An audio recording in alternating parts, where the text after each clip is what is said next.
भाग 17। अवचेतन मन की प्रवृत्ति जीवन रक्षा है।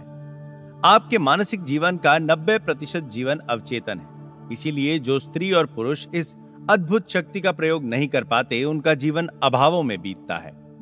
आपकी अवचेतन प्रक्रियाएं हमेशा जीवन रक्षक और रचनात्मक होती हैं।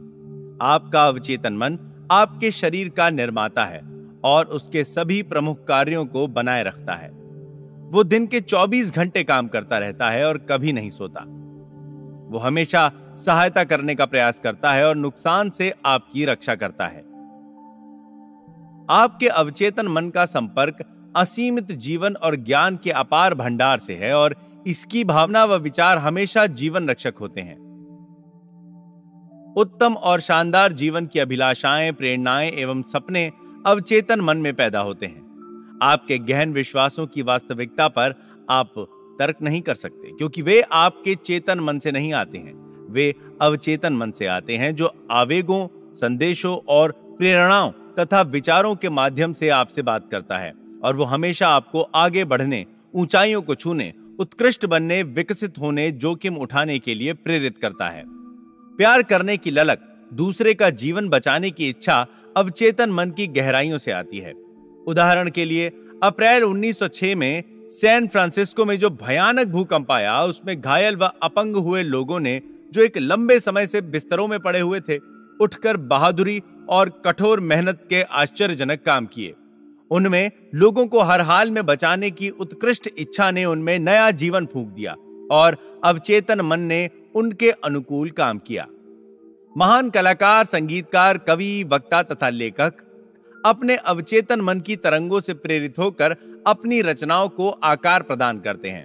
उदाहरण के लिए, रॉबर्ट लुइस स्टीवेंसन सोने से पहले अवचेतन मन को यह काम सौंपते थे कि जब वे सो रहे होते हैं, उस समय वो उनकी कहानी का प्लॉट तैयार करें। उन्हें आदत थी कि जब भी उनका बैंक अकाउंट घटकर नीचे आ जाया करता था, तो वे अवचेतन मन से कहते थे कि वे उन्हें ऐसा रोमांचकारी प्लॉट दे ताकि उसे लिखकर वे कुछ पैसे कमा सकें।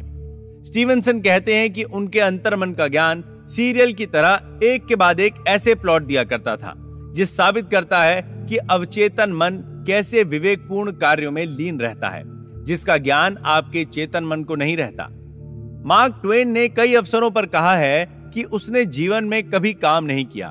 उसने जो कुछ लिखा है वो उसके अवचेतन मन से मिला है।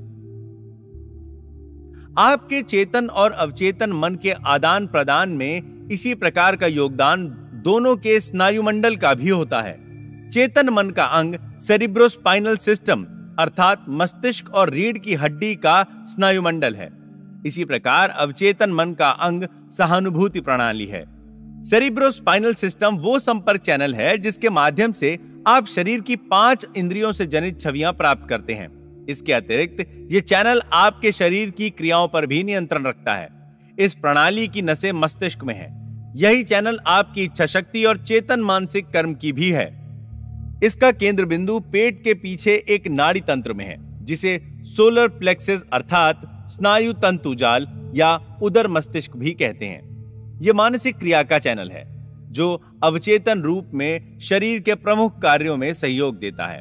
ये दोनों प्रणालियां अलग अलग या मिलकर काम करती हैं।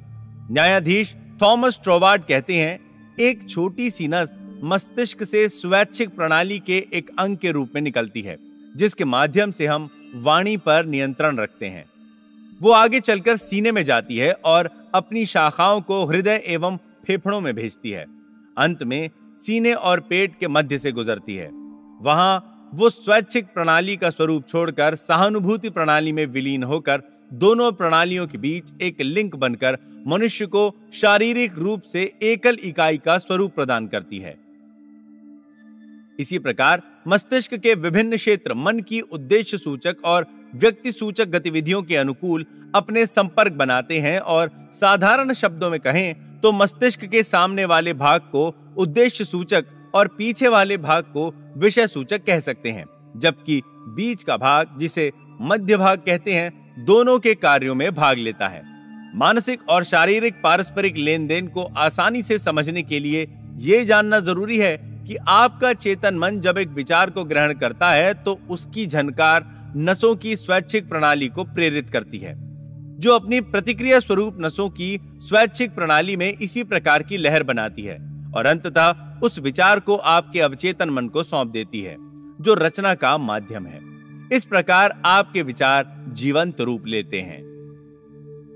आपके चेतन मन की ओर से ग्रहण किया गया और उसे सच मानकर स्वीकार किया गया प्रत्येक विचार आपके मस्तिष्क की ओर से आपके स्नायु नाड़ी ग्रंथि को भेजा जाता है, जो आपके अवचेतन मन का मस्तिष्क है और जो उसे आपके जीवन में एक यथार्थ के रूप में उपस्थित करता है।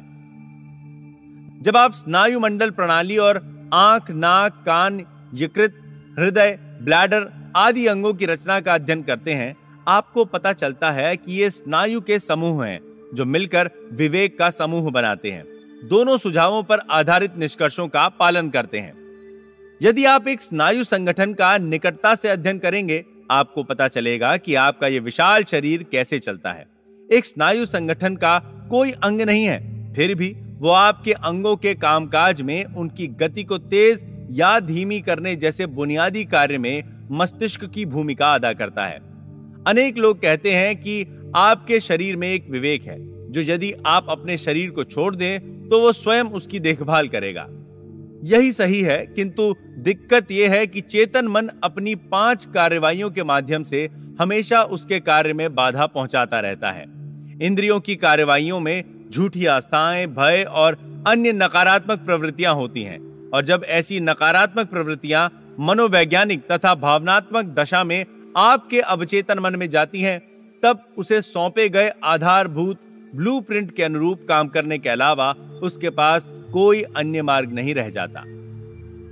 आपके अंदर का व्यक्तित्व निरंतर सार्वजनिक हित में काम करता है, लेकिन आप इसको बनते हुए न तो देख सकते हैं और न उसकी कोई आवाज सुन सकते हैं और न ही उसका कोई एहसास कर सकते हैं, क्योंकि ये सब एक शांत प्रक्रिया है। आपके अवचेतन मन का अपना एक जीवन है जो हमेशा सामंजस्य, स्वास्थ्य और शांति की ओर प्रयत्नशील रहता है। उसका दैवी स्वरूप वही है जिसकी अभिव्यक्ति आपके माध्यम से सदैव होती रहती है।